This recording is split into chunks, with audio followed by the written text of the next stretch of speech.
Saya sampaikan di sini judulnya kasus pelanggaran etika profesi konselor ya. Iya. Oke, ada pelanggaran dari konseli, organisasi, terus teman sejawat, terus profesi. Udah 3 ya? 3. Oke, ini 1, 2, 3. Silahkan imajinasikan kasus pelanggaran kepada organisasi yang sudah terjadi atau yang di alam bawah sadar kalian. Imajinasikan barangkali itu tuh ternyata ada tapi kalian belum tahu. Silahkan. Dan yang ini kasus pelanggaran kepada rekan sejawat. Kalau pelanggaran kepada konseli banyak. Kalau pada rekan sejawat itu silahkan diceritakan kasusnya apa, kemudian boleh yang real, boleh yang fake ya. Jadi yang imajinasi kalian. Dan itu rekan sejawat konselor siapa aja coba? Rekan sejawat konselor siapa aja? Psikologi. PR konselor. PNN bisa, konselor bisa. Nah, silahkan. Boleh dimasukkan ketiga-tiganya satu-satu, misal kasusnya boleh satu aja tapi ceritanya yang panjang ya. Siapa dulu yang mau menceritakan?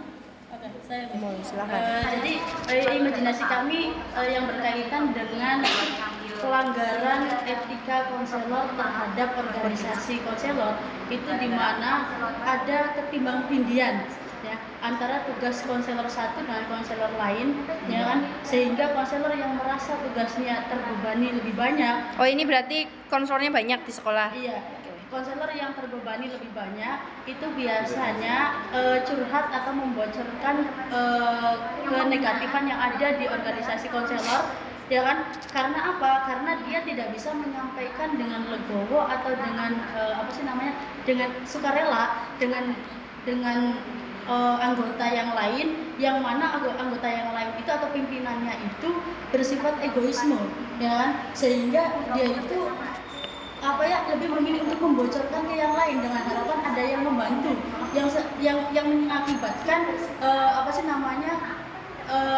kenegatifan yang muncul tentang isu pelanggaran ini loh. Jadi nama profesinya itu tidak baik, Iya. ya kan nama organisasi konselornya itu tidak baik karena ada salah satu anggota yang walaupun di situ anggotanya itu mendapatkan tugas yang lebih banyak tapi tidak bisa diselesaikan masalahnya di dalam, tapi keluar, sehingga guru-guru yang lain itu menganggap bahwa ini konselor secara keseluruhan tidak baik manajemennya, Nggak solid.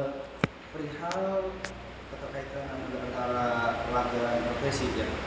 Profesi ini mungkin guru yang tadinya ada di situ yang lebih lama itu lebih betul apa yang dikatakan Mbak Umum, lebih egois, tidak memberikan ruang kepada guru-guru yang baru masuk. Itu yang terjadi pada saat kita menemukan saat guru BK itu tidak bisa diajak kerjasama pada fakta di lapangan ini. Sering sekali guru BK itu, apalagi yang terjadi pada kasus CPNS. Terkadang guru BK yang ingin melanjutkan keluar itu menumpuk tugas, menumpuk pekerja kasus-kasus yang lama. Itu ketika si guru BK yang penggantinya itu meminta konfirmasi itu lebih acuh gitu. Itu yang merusak sistem kerja BK seorang konselor. Mungkin itu implikasinya, mungkin contohnya bisa dikatakan oleh. Contohnya kayak misalnya tadi kan karena kurangnya kerjasama, tidak ada solid, terus senioritas, jadi akhirnya menyebabkan guru BK yang baru ini atau yang memang masih jam terbangnya belum jauh, sehingga akhirnya untuk mengerjakan profesinya tidak sesuai, atau praktek terhadap konselingnya masih belum bisa, administrasinya juga masih keteteran, sehingga jadi konselor itu nggak maksimal dalam kerja di sekolah. Pelanggaran kode etik di kode etik konselor dengan teman sejawat kan ada 2. Yang pertama itu melanggar melakukan penghinaan, tidak mau bekerja sama bersifat arogan. Yang kedua itu adanya melakukan referral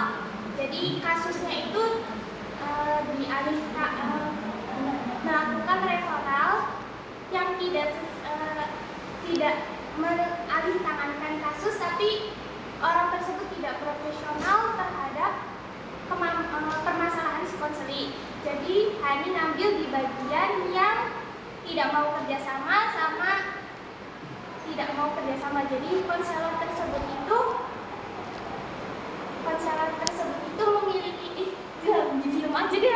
Jadi si Pak Budi ini kan punya permasalahan. Nah, menangani kasusnya si Ria. Nah, si Pak Budi ini udah nggak sanggup Bu sama permasalahan si Ria. Tapi dia itu nggak mau kerjasama sama psikologi sama konselor lain. Nah, malah dia itu menghina si konselor lain karena si psikologis. Psikologis itu sama lain bukannya kerjasama malah menghina. Nah, itu kan berarti kan pelanggaran kode etik terhadap teman sejawat. Seperti itu. Mau tambahin? Ya. Nah, kalau nambahin dari Hani kan tadi udah pelanggaran terhadap ini ya, kasus mengalih tangankan kasus tapi dianya gak mau gitu, jadi itu bersikapnya arogan dan egois, mementingkan diri sendiri. Dia ngerasa konselornya itu kan udah nggak sanggup tapi malah egois untuk nggak mengalih tangankan kasus demi, jadi konselornya itu mementingkan kepentingan pribadi di atas mementingkan kepentingan pribadi daripada kepentingan konselornya gitu. Terus bisa juga kalau misalkan ini di luar dari film sama artikel, melakukan penghinaan agama, penghinaan ras, suku terhadap konselor-konselor lain gitu.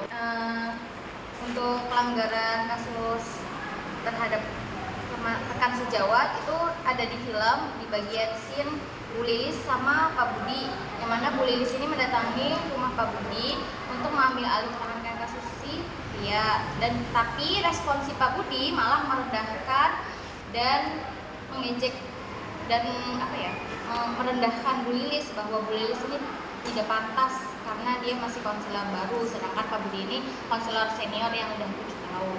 Oke, ini dulu Hanifah. Oke.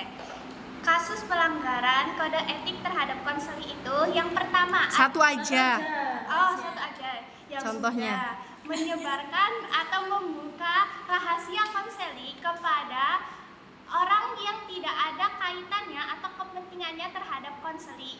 Salah satu kode etik konselor pelanggaran terhadap konseli yaitu penistaan agama, ras, suku, dan Gimana tuh apa sih maksudnya? namanya, warna kulit. Jadi seorang konselor itu seharusnya bisa menjaga perasaan konseli, karena yang lebih difokuskan itu bukan perasaan dia tapi perasaan konseli, dimana ketika perbedaan antara agama, perbedaan antara suku, ras itu. Jadi salah satu pelanggaran konselor terhadap konseli itu bisa konselornya melakukan tindakan asusila terhadap konseli seperti yang ada di film itu, contohnya kan melakukan pelecehan seksual terhadap konseli gitu. Silakan Li. Untuk kasus pelanggaran kode etik kepada konseli itu salah satunya adalah layanan konseling yang kurang berkualitas, karena konselornya ini kurang penguasaan tekniknya, evaluasinya, terus sikapnya juga kurang gitu kepada. Ya. Pelanggaran konselor terhadap konsel itu mencintai konseling. Oke, ya jelasin Pak, mencintainya sebatas apa? Nah, terkadang murid SMA itu kalau kita seorang konselor itu awalnya tuh empati, Iya. tapi karena konselingnya itu baper, akhirnya timbul perasaan yang mencintai si orang konselornya. Konselornya juga sama. Ketika si konser ini ingin curhat terus mengadu curhat baik chat dan juga telepon, akhirnya lambat demi lambat terjadilah hubungan yang tidak Pribadi. Betul. Oke. Pelanggaran terhadap asas-asas dalam konseling, misalnya ternyata konselingnya ini tidak ada sukarela atau tidak ada hubungan, tidak ada chemistry antara konselor. Dipaksa ya. Iya, sehingga konselor itu under pressure gitu. Di-push ya. Iya, jadi itu cukup merugikan si konselor, jadi malah nggak terbuka. Jadi biar tahu konselor kliennya yang di konseling ini terpaksa atau tidak, harusnya gimana? Harusnya membangun chemistry, terus sekiranya kalau obrolannya nggak nyambung atau dilihat dari gerak-gerik konselingnya ini udah Bosan. nggak nyaman, bosan, ya mungkin bisa diundur nanti sambil membangun hubungan yang baik dulu sampai dia terbuka. Nah itu juga bisa ditanyakan pas awal konseling, gimana kalian masih sanggup untuk melanjutkan proses konseling ini gitu ya. Menjabarkan ini kalau tadi kan terkaitnya dengan klien, paling saya contohnya itu dengan sesama organisasi konseling. Iya, gimana Pak? Jadi kayak contohnya pertama nggak bisa diajak kerjasama dan kemudian menjelek-jelekkan konselor lain. Jadi saya kita menggunakan konselor lainnya, padahal itu kan termasuk pelanggaran etik konselor. Kira-kira apa sih yang menyebabkan konselor itu melanggar profesi konselor itu? Alasannya kenapa Pak? Kira-kira? Biasanya pelanggaran itu kan bisa jadi karena ada kurang mampunya kita tuh, misalnya kita jadi kayak soal mampu sehingga kita padahal belum bisa menanganinya. Akhirnya kita harusnya mengalihkan tugas atau lawakan oleh ahli, tiba-tiba kita merasa soal mampu, soal bisa, akhirnya malah mungkin masalah-masalah yang lainnya. Contohnya kayak kuliah itu karena tidak mampunya atau kurang kompetennya seorang konselor, dan juga kurang mau berinformasi atau kurang mau menjadi mengupgrade diri, jadi nggak bisa mengupgrade dirinya lebih baik. Jadi sehingga bisa menyebabkan pelanggaran konselor yang berat. Oke, cukup Pak.